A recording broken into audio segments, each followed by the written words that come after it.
is it really choice or is it what is happening? Now that's an interesting question when we enter the realm of full conscious being.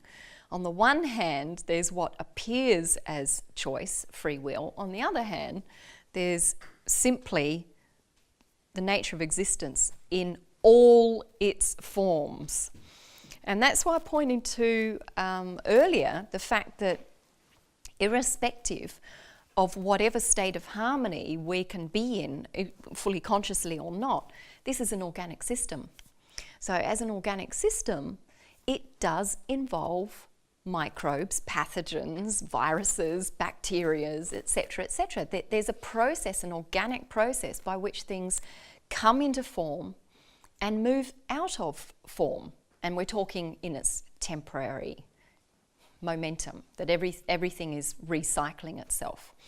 And so one of the ways in which the organic realm of form, body, recycles itself is through what we call disease or illness. So is it that actually every single disease or illness is the indication of an underlying unresolved emotional conflict? Not necessarily.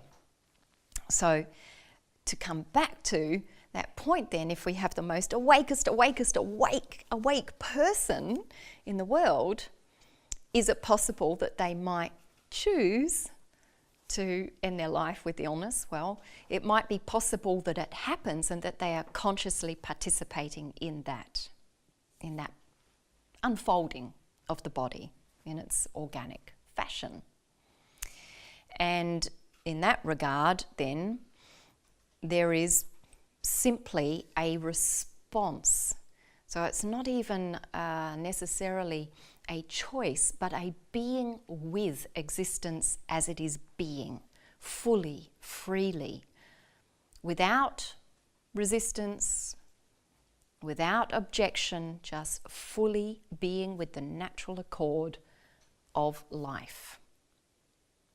I think I've forgotten the other parts of the question. Amelie, can you refresh me? Can we go back?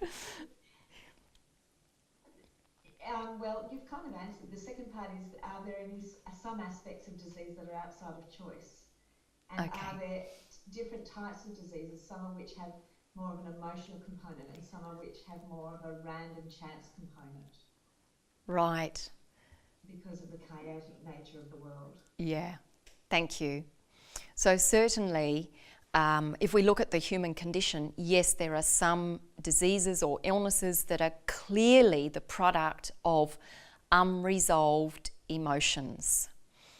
And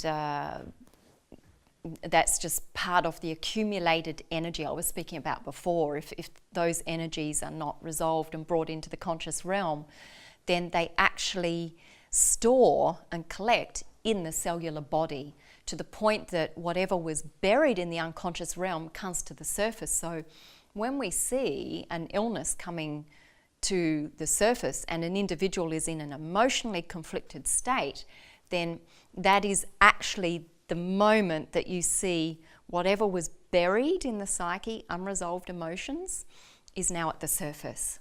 So physical illness is actually the avenue through which a human comes to know what was buried in the unconscious realm. Now, the second part to that was indeed, yes, as I already commented, just by way of the nature of this realm and the organic recycling process. Of course, there are some illnesses which are just occurring as part of that system.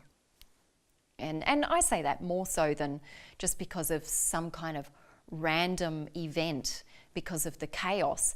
Actually, chaos really is just a word we give to something that is organised beyond the human mind's capacity to understand.